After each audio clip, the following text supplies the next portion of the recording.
Today I would like to tell about the power of dua. Today I want to talk to you about something that has power to change our life, to bring us closer to Allah and to grant us space and comfort in time of difficulties. That something is a dua.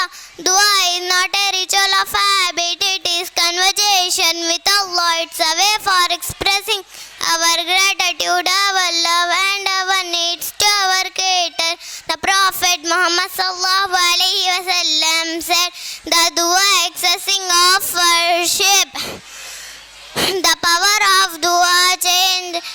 The power of dua is immense. Allah say in Quran, call upon me, I will respond to you.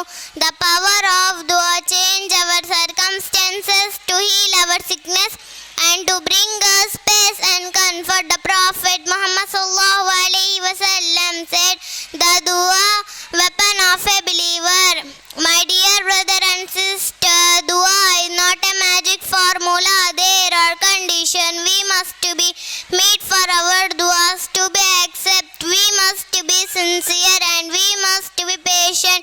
The Prophet Muhammad sallallahu alaihi wasallam said, the dua of a person is not accepted if he is sincere. Thank you. Assalamu alaikum wa rahmatullahi wa barakatuh. MashaAllah.